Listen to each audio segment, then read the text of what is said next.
औज़ुबिल्लाहिमिनश्शैतानिर्रजीम बिस्मिल्लाहिर्रहमानिर्रहीम। Dear students, उम्मीद है खैरियत से होंगे। फर्स्ट ईयर बायोलॉजी में हमने टेक्निक स्टार्ट किए थे और आज उसी टेक्निक्स के सिलसिले को आगे बढ़ाते हुए 5वें नंबर पे हमारे टेक्स्ट बुक में जो टेक्निक्स है जिसको क्रोमेटोग्राफी कहते हैं, आज उसको हम डिस्कस करेंगे।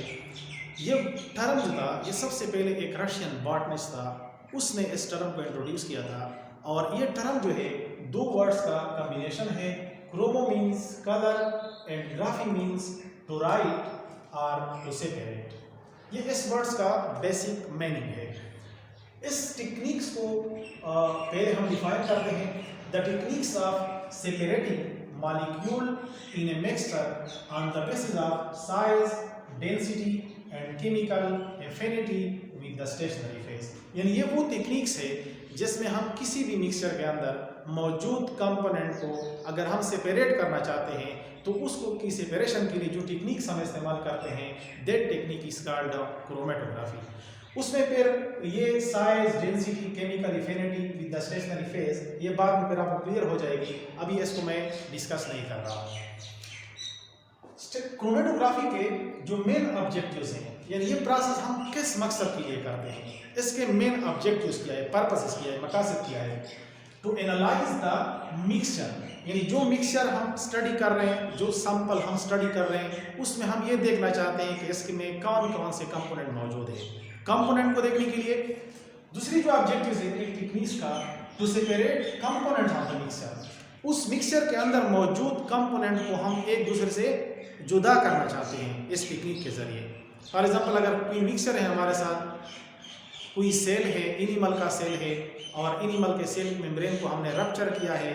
अब जाहिर बात है उसके साइटोप्लाज्म के अंदर एमाइनो एसिड भी होते हैं, प्रोटीन भी होते हैं, कार्बोहाइड्रेट भी होते हैं, फैट्स भी होते हैं। अब अगर इन कंपोनेंट्स को हम जुदा करते हैं, सेपरेट करना चाहते हैं, तो इसके लिए हम ये टेक्निक इस्तेमाल करते हैं। या फॉर एग्जांपल, प्लांट का कोई हिस्सा है, लीफ है, इसको हमने क्रश किया है, इसको ग्राइंड किया है और इस लीफ के अंदर मौजूद जो कलर्ड पिगमेंट है, एक्जेंथोफिल, कैरोटेनॉइड और क्लोरोफिल, अगर इसको हम सेपरेट करना चाहते हैं तो इस टेक्निक को हम उसके लिए इस्तेमाल करते हैं। तो ये उसके दो मेजर ऑब्जेक्टिव्स हैं जिस मकसद के लिए हम इस टेक्निक्स को करते हैं। क्रोमेटोग्राफी में हर क्रोमेटोग्राफी के दो फेजेस होते हैं। Each chromatography consist of two phases. एक इसमें स्टेशनरी फेज होता है और दूसरा फेज उसका मोबाइल फेज कहलाता है। तो what is stationary phase? The surface used to separate the molecule of the mixture. यानी ये वो फेज होता है, ये वो सरफेस होता है जिसको हम मिक्सचर या सैंपल के अंदर जो मौजूद कंपोनेंट है उसको सेपरेट करने के लिए हम इस सरफेस को इस्तेमाल करते हैं। यानी ये वो सरफेस है जिसके जरिए हम मिक्सचर के अंदर मौजूद कंपोनेंट को सेपरेट करने के लिए इस्तेमाल करते हैं। उस फेज को हम स्टेशनरी फेज कहते हैं। यूजुअली ये स्टेशनरी फेज हमारे साथ या तो पीस ऑफ पेपर होता है, या सनी का जीन होता है, या कोई ऑर्गेनिक सॉल्वेंट हो सकता है। मोबाइल फेज जो है ये हमारे साथ मिक्सचर है, सैंपल है, जिसको हम मूव करते हैं थ्रू द स्टेशनरी फेज। यानी ये वो मिक्सचर होता है जिसके कंपोनेंट को हमने सेपरेट करना है, या ये वो सैंपल होता है जिसके कंपोनेंट को हम जुदा करते हैं एक दूसरे से। तो हम क्या करते हैं, इस मिक्सचर को स्टेशनरी फेज के थ्रू हम इसको मूवमेंट देते हैं। तो मूवमेंट के दौरान इस मिक्सचर के अंदर जितनी भी कंपोनेंट्स होते हैं वो एक दूसरे से सेपरेट हो जाते हैं। ये बाद में फिर हम आगे इसके टाइप्स में देखेंगे।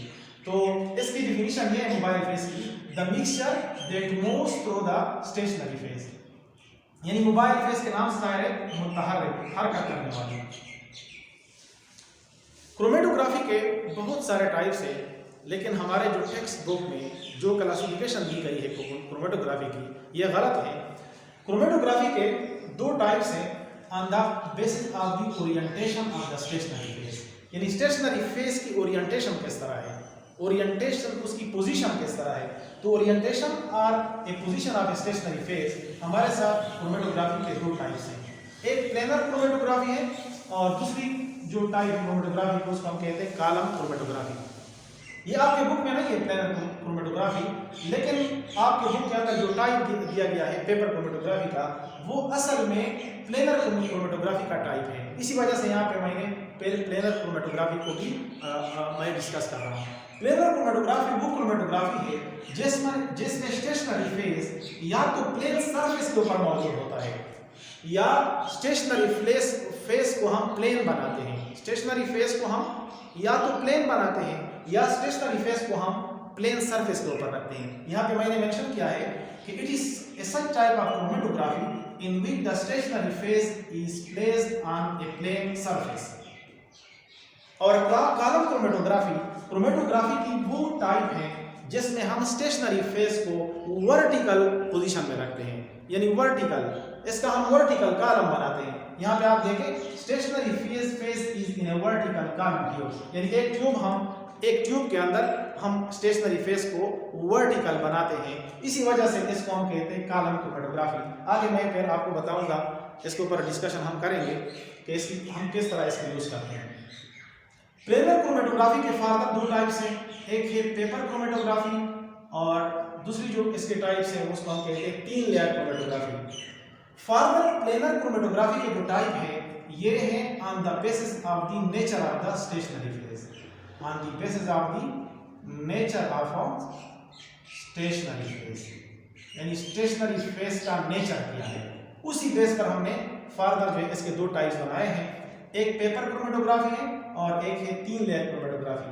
पेपर क्रोमेटोग्राफी में स्टेशनरी फेज हमारे साथ पीस ऑफ पेपर होता है और 3 लेयर क्रोमेटोग्राफी में हमारे साथ स्टेशनरी फेज सलीका होता है।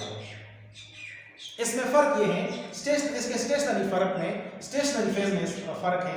यहाँ पे पेपर क्रोमेटोग्राफी में हमारे साथ स्टेशनरी फेज पेपर है और इस 3 लेयर क्रोमेटोग्राफी में हमारे साथ स्टेशनरी फेज सलीका है। बस इसमें फर्क सिर्फ स्टेशनरी फेज का है। अब हमारे ग्रुप में सिर्फ क्रोमेटोग्राफी के दो टाइप्स हैं, एक पेपर क्रोमेटोग्राफी है और दूसरी जो टाइप है क्रोमेटोग्राफी का वो है कॉलम क्रोमेटोग्राफी। अब इन दो टाइप्स को हम देखेंगे कि हाउ इट यूज्ड इट, हम इसको किस तरह इस्तेमाल करते हैं। तो सबसे पहले मैं बोर्ड को रफ करता हूँ ताकि मैं आपको पेपर और कॉलम क्रोमेटोग्राफी का जो टेक्निक्स है ये मैं आपको क्लियर समझा दूँ। मैं कंपैरेटिवली दोनों को पढ़ाता हूँ, पेपर क्रोमेटोग्राफी और कॉलम क्रोमेटोग्राफी। यहाँ पे मैं लिखता हूँ पेपर क्रोमेटोग्राफी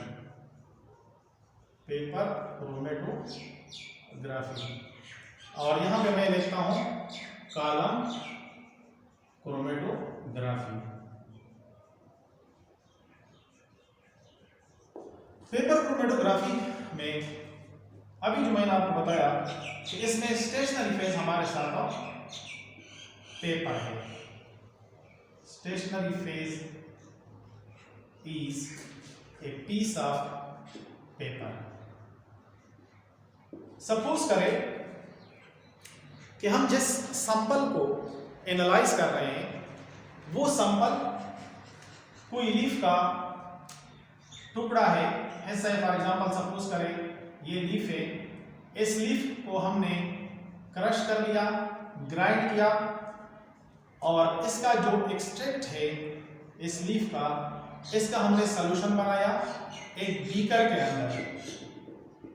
अंदर पानी है और इस पानी के अंदर हमने इस लीफ का एक्सट्रैक्ट डाल दिया और इस बीकर के अंदर हमने इसका सॉल्यूशन बनाया। ये सॉल्यूशन जो है हमारे साथ मोबाइल फेस के तौर पर काम करता है। अब इस बीकर से हम इस सॉल्यूशन को ट्रांसफर करते हैं एक ट्यूब के अंदर। ये एक ट्यूब है, इसके अंदर हमने इस सॉल्यूशन को डाल दिया और इस ट्यूब के अंदर हम एक पीस ऑफ पेपर को रखते हैं, पीस ऑफ पेपर को फिक्स करते हैं। अब जाहिर बात है कि जब हम इस पीस ऑफ पेपर को इस ट्यूब के अंदर रखेंगे तो इस ट्यूब के अंदर हमारा वो सैंपल है जिसकी एनालिसिस हम कर रहे हैं। तो ये सैंपल के जो कंपोनेंट्स हैं ये अलॉन्ग विद वाटर इस पेपर के अंदर फ्लो करेगी और यहाँ पे एक एक्शन होगा जिसको कैपेलरी एक्शन कहते हैं। कैपेलरी एक्शन के through water molecule along the sample molecule ये मूव करेंगे इस पेपर के अंदर, लेकिन इस सैंपल के अंदर मौजूद जो मॉलिक्यूल है उसकी वेलोसिटी डिफरेंट होगी। किस तरह डिफरेंट होगी? Different molecules have different velocity or speed due to their different size, density and electron affinity। यानी मुख्तलिफ मॉलिक्यूलों की जो वेलोसिटी है, उसकी जो स्पीड है इस स्टेशनरी फेस के अंदर वो मुख्तलिफ होगी, और इसी वेलोसिटी की वजह से, इस स्पीड की वजह से ये इस पेपर के अंदर मुख्तलिफ कॉलम बनाएंगे। सपोज करें कि ये हमारे साथ क्लोरोफिल है, ये पहले मैं आपको लिखता हूँ। फिर दूसरे नंबर पे यहाँ पे मैं मेंशन करता हूँ कि ये कैरोटीन है, कैरोटीन, और तीसरे नंबर पर यहाँ पे हमारे साथ एक्जेंथोफिल है। ये 3 डिफरेंट टाइप्स ऑफ पिगमेंट है। एक्जेंथोफिल ज्यादा डिस्टेंस कवर करेगा इस पेपर के अंदर, क्योंकि एक्जेंथोफिल का साइज कम है as compare to these 2 pigments carotene and chlorophyll. सबसे ज्यादा कम साइज जो है वो एक्जेंथोफिल का है। इसी वजह से इस पेपर के अंदर एक्जेंथोफिल ने ज्यादा डिस्टेंस कवर किया, और इसको हम फर्स्ट नंबर पे हम लिखते हैं कि इसकी जो नंबर बनता है वो फर्स्ट है, फर्स्ट आ रहा है। सेकंड नंबर पे कैरोटीन का साइज जो है वो कंपेरेटिवली कम है एज कंपेयर टू क्लोरोफिल, यानी क्लोरोफिल के मुकाबले में इसका साइज कम है, तो जाहिर बात है कि ये क्लोरोफिल के मुकाबले में ज्यादा डिस्टेंस कवर करेगा इस पेपर के अंदर, तो इसका नंबर सेकंड बनता है। क्लोरोफिल सबसे ज्यादा हीवियर, साइज उसका ज्यादा है, मैक्सिमम साइज है उसकी, तो ये लास्ट कॉलम बनाएगा और इसको हम तीसरे पोजीशन पर लिखते हैं। तो क्लोरोफिल यानी साइज की वजह से जो है ना, क्लोरोफिल ने कम डिस्टेंस कवर किया क्योंकि उसकी साइज ज्यादा है। कैरोटीन ने का साइज जो है क्लोरोफिल के मुकाबले में कम है, इसी वजह से इसने इससे भी थोड़ा सा ज्यादा डिस्टेंस इस पेपर के अंदर कवर किया, इसी वजह से इसने सेकंड कॉलम बनाया। और सबसे लाइटर साइज जो है वो एक्जेंथोफिल का है, उसने सबसे ज्यादा डिस्टेंस कवर किया है इस पेपर के अंदर, तो इसी पे इसके नीचे हम बीकर रखते हैं, बीकर। तो ये अगर आप इसको मतलब एक हासिल करना चाहते हैं तो आप मतलब ये वेट करें इसके लिए। तो ये मूवमेंट आगे हो रहा है, वाटर के मॉलिक्यूल की कैपेलरी रिएक्शन हो रही है इस पेपर के अंदर। तो सबसे पहले हमें एक्जेंथोफिल मिलेगा, इस ट्यूब में आएगा, तो इस ट्यूब को फिर हम रिमूव करते हैं। फिर दूसरे नंबर पे फिर दोबारा जो है आप एक और ट्यूब इसके नीचे रखें तो आपको कैरोटीन मिल जाएगा, उसको आप रिमूव करें। इस तरह आप तीसरा ट्यूब ले आए, उसके नीचे रखें, तो लास्ट में आपको क्लोरोफिल मिल जाएगा। तो इस तरीके से हम इन कलर पिगमेंट को सैंपल के अंदर जो मौजूद कलर पिगमेंट है इसको हम इस तरह से सेपरेट करते हैं। लेकिन यहाँ पे डिफिनीशन में मैंने आपको बताया था कि मॉलिक्यूलों की सैंपल के अंदर मॉलिक्यूलों की जो सेपरेशन है वो डिपेंड करता है 3 चीज़ों के ऊपर, उसके साइज के ऊपर, उसके डेंसिटी के ऊपर और उसके इलेक्ट्रॉन एफिनिटी पे बेस करता है। जिन मॉलिक्यूलों का साइज छोटा है, जिस तरह एक्जेंथोफिल का साइज सबसे छोटा है, तो ये ज्यादा डिस्टेंस कवर करेगा। इस तरह कैरोटीन का साइज जो है वो क्लोरोफिल के मुकाबले में कम है, तो ये दूसरे नंबर पे आएगा, और क्लोरोफिल सबसे उसका साइज जो सबसे ज्यादा है, इसी वजह से ये लास्ट पे आ रहा है। तो मॉलिक्यूलों की जो सेपरेशन है वो उसके साइज के ऊपर डिपेंड करता है। जो जिसका साइज कम होगा उसकी वेलोसिटी ज्यादा होगी, वो ज्यादा डिस्टेंस कवर करेगा। इस तरह डेंसिटी मॉलिक्यूलों के डेंसिटी के ऊपर भी डिपेंड करता है। जो ज्यादा हायर डेंसर मॉलिक्यूल होते हैं, जिसकी डेंसिटी ज्यादा होती है, उसकी वेलोसिटी इस पेपर के अंदर ज्यादा होगी। जो कम डेंसर होगा उसकी वेलोसिटी कम होगी। तो इसके अलावा इलेक्ट्रॉन एफिनिटी के ऊपर बेस करता है। जो मॉलिक्यूल इस पेपर के साथ ज्यादा अट्रैक्शन रखता है उन मॉलिक्यूलों की वेलोसिटी कम होगी, और जिन मॉलिक्यूलों की एट्रैक्शन इस स्टेशनरी फेस के साथ कम होता है वो इस पेपर के अंदर ज्यादा डिस्टेंस कवर करेगा। तो इलेक्ट्रॉन एफिनिटी का मतलब है एट्रैक्शन ऑफ द मॉलिक्यूल्स, यानी जिन मॉलिक्यूल की एट्रैक्शन कम होता है इस पेपर के साथ वो इस पेपर के अंदर ज्यादा डिस्टेंस कवर करेगा, उसकी वेलोसिटी ज्यादा होगी। और जिन मॉलिक्यूलों की एट्रैक्शन इस पेपर के साथ ज्यादा है उसकी वेलोसिटी कम होगी, वो इस पेपर के अंदर कम डिस्टेंस कवर करेगा। तो ये मैकेनिज्म है पेपर क्रोमेटोग्राफी में। इसके बाद हम आते हैं कॉलम क्रोमेटोग्राफी के ऊपर। कॉलम क्रोमेटोग्राफी में हम एक शीशे के ट्यूब के अंदर हम क्या करते हैं, एक कॉलम बनाते हैं। यहां पे हम एक वर्टिकल कॉलम बनाते हैं, किस चीज का, सलीका का।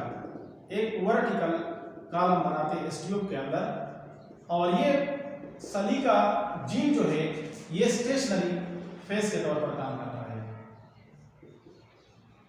ये स्टेशनरी फेस हमारा कहलाता है। जिस तरह यहाँ पे पेपर क्रोमेटोग्राफी में पेपर हमारा स्टेशनरी फेस है, तो यहाँ पे कॉलम क्रोमेटोग्राफी में सलीका जीन जो है ये स्टेशनरी फेस के तौर पर काम करता है, और इसकी पोजीशन जो है ये ट्यूब के अंदर वर्टिकल होता है। इसी वजह से इसको हम कॉलम क्रोमेटोग्राफी कहते हैं। अगर यहाँ पे आप देखें तो पेपर क्रोमेटोग्राफी में पेपर जो कि स्टेशनरी फेस के तौर पर काम कर रहा है, इसकी पोजीशन जो है प्लेन है और पेपर है हमारे साथ स्टेशनरी फेस, इसी वजह से इसको हम पेपर क्रोमेटोग्राफी कहते हैं। तो सेम मैकेनिज्म यहाँ पे कॉलम क्रोमेटोग्राफी में भी है कि अगर हम बीकर के अंदर जो मौजूद सैंपल है जिसको हमने सेपरेट करना है, इसको हम ऊपर से इस ट्यूब के अंदर डालते हैं, प्योर करते हैं। तो जब हम ऊपर से इस सैंपल को जो ट्यूब के अंदर मौजूद है जिसकी हम एनालिसिस कर रहे हैं, उस सैंपल को हम ऊपर से डालते हैं इस ट्यूब के अंदर। तो उस ट्यूब के अंदर क्या है, सलीका झील है, स्टेशनरी फेज है। तो ये स्टेशनरी फेज के अंदर मूव करेगी ये सैंपल। तो सैंपल के अंदर क्या है, मुख्तलिफ किस्म के कलर्ड मॉलिक्यूल है। तो ये इसी तरह जिस तरह पेपर क्रोमेटोग्राफी में हम कर रहे हैं, तो उसी तरह ये मुख्तलिफ किस्म के जो पिगमेंट मॉलिक्यूल है वो इस स्टेशनरी फेस के ऊपर मुख्तलिफ किस्म के वो कॉलम बनाएंगे। सेम सिचुएशन यहाँ पे भी होगी, सिर्फ फर्क इसमें यहाँ पे ये है कि यहाँ पे हम सलीका झील को इस्तेमाल करते हैं और उसकी जो पोजीशन है वो हम वर्टिकल रखते हैं इस ट्यूब के अंदर। तो इस तरह हमारे साथ मुख्तलिफ पिगमेंट्स की इस स्टेशनरी फेस के ऊपर सेपरेशन होगी। तो जो लाइटर होगा वो ज़्यादा डिस्टेंस कवर करेगा, जिसका साइज जो है कम होगा, जिन मॉलिक्यूलों का वो ज़्यादा डिस्टेंस के अंदर कवर करेगा, वो फर्स्ट कॉलम बनाएगा। जो जिसकी साइज इंटरमीडिएट है वो सेकंड कॉलम बनाएंगे, और जो सबसे हीवियर साइज के मॉलिक्यूल है वो लास्ट कॉलम बनाएंगे। तो इस तरह हमारे साथ मुख्तलिफ कलर पिगमेंट के मॉलिक्यूल जो हासिल हो जाएंगे। तो इसको हम इसी वजह से हम इसको कॉलम क्रोमेटोग्राफी कहते हैं, इसलिए कि इसमें हम सलीका झील का वर्टिकल कॉलम बनाते ट्यूब के अंदर। तो all these are about chromatography. Inshallah, in the next video lecture we will discuss about the electrophoresis. Thank you very much.